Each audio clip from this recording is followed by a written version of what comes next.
Griese spoke this week, and it was asked multiple times, like, what's the next step for Purdy? What have you talked about with Purdy? And both times he went right to leadership.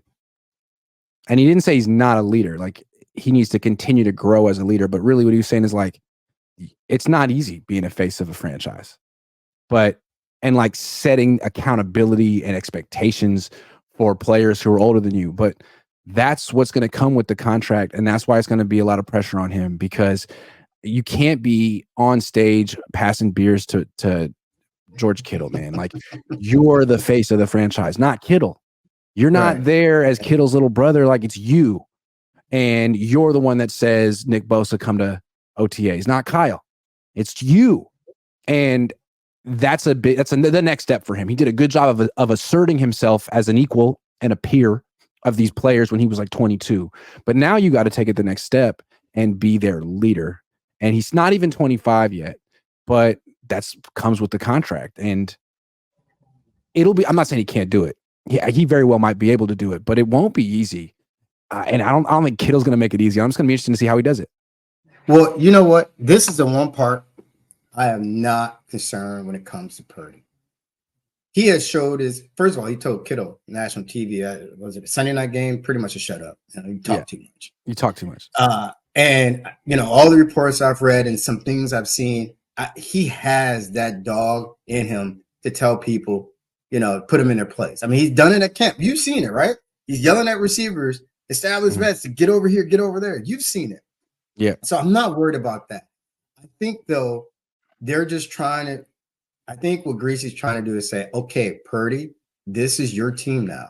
Yeah. You're no longer Mr. Irrelevant. That ended an hour after. You're not just here to distribute the ball and make people look good. Like, it's your show. It's your show. Yeah. But see, the problem is it has to come from Kyle. That's my thing.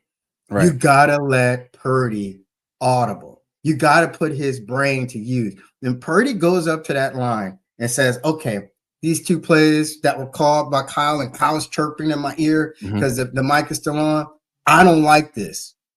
He has to have the autonomy to be able to, or he sees something in the defense that says, actually, I like something better. Exactly. I have enough experience. I love this play. It's one of my favorites. I got the look.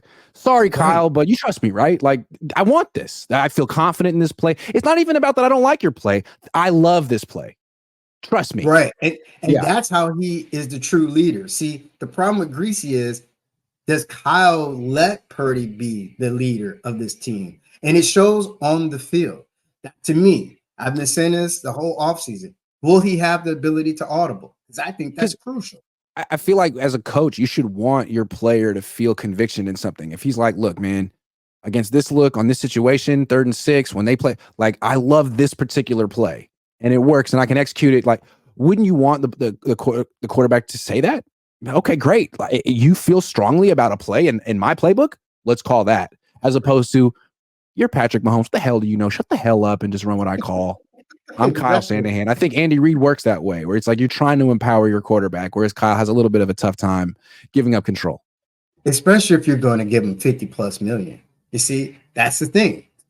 He should be the face of the organization and the leader on that offense. And I'm telling you, I'm gonna keep saying it until I turn white in the face. Right? Kyle is so obstinate and such a control freak.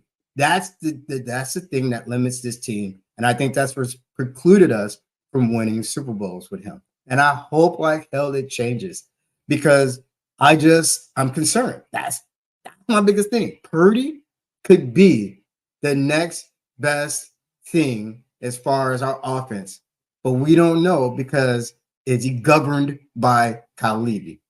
So tell me, you've been to camp. And I know Purdy hasn't really been out there for the first couple of days with the rookies, but he's been there for OTAs, right? Mm-hmm. Okay.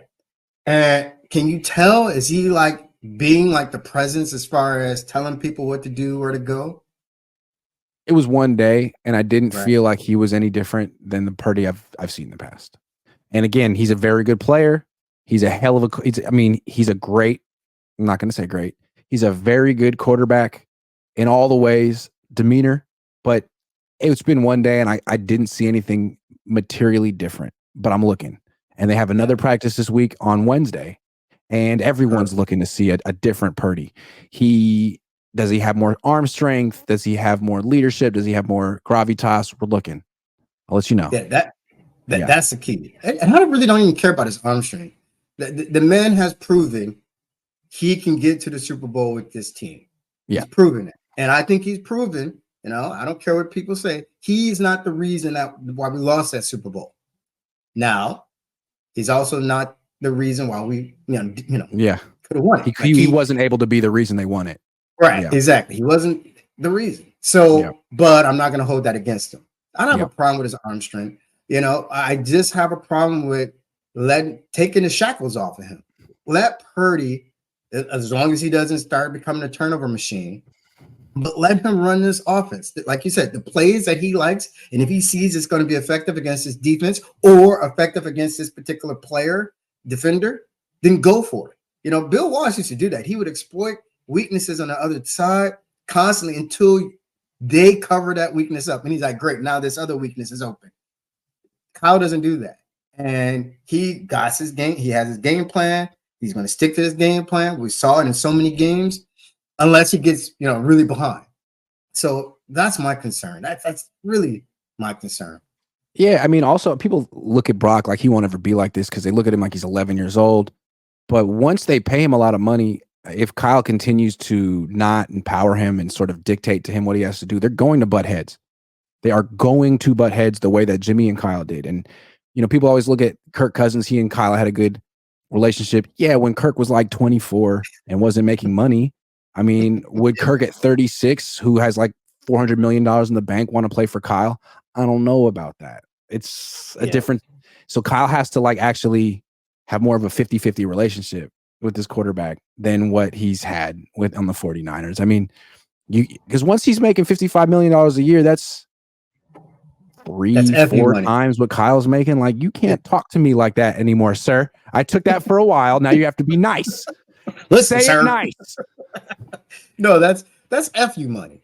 When you're making that much average per year, for sure. And you still treat me like a rookie on the field. You don't trust me to make an audible. All right, man. Now I'm rolling my eyes at you. But when I'm on the field, guess what? You can't stop me. That's the thing. So as long as the team is winning. So I'm hopeful. I'm hopeful that Kyle will ease up a little bit on Purdy. Give him some autonomy.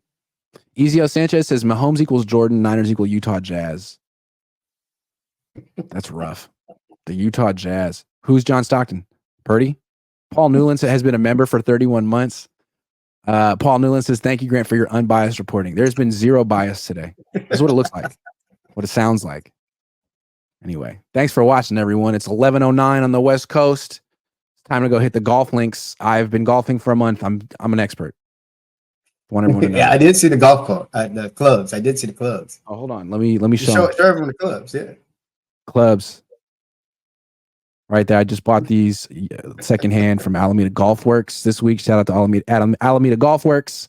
Just irons. We got the 4 through the pitching wedge.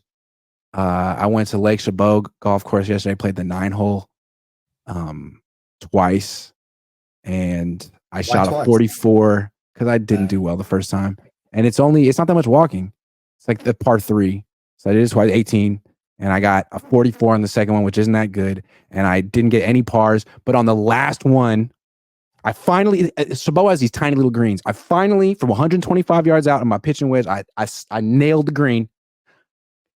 There's a big divot 5 feet from the cup. It rolled at 10 feet away. And I'm walking down being like, I'm getting a birdie today. I'm getting a birdie today. First putt, 3 feet short. And I'm walking up being like, that's cool. It's cool. I'm going to get the par. I'm going to get my par today. And I'm going to go home and I'm going to tell everyone. And I missed the par putt by a little bit. It's hanging on the lip and I go in and blow it in. But I don't think that counts. So that's a 4. That sucks. But that's golf. But it's not double bogey. It's not double bogey. That was my best. That was my best one of the day. Trust I don't like it. No. You got to try this. Not doing it. I'll try. I should probably try. Ramelia Sports Report says deja vu. Niners about to pay big money to a quarterback who can't win the Super Bowl. In fact, they were lucky to win the 2 playoff games at home versus young Packers and Lions. It's true though.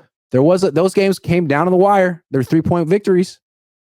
I know it hurts to hear it from win. from a Rams fan. Yeah, but But they a got win's Stafford. a win. A W's a W, period. And where were the Rams last year? See, I hate being that guy saying that, and we lose the Super Bowl. He always brings it out of people, but look, the thing about the Rams is they may not have had the same sustained success, whatever the hell that means. Sean McVay has a statue. Matthew Stafford has a ring. So they got that going for him.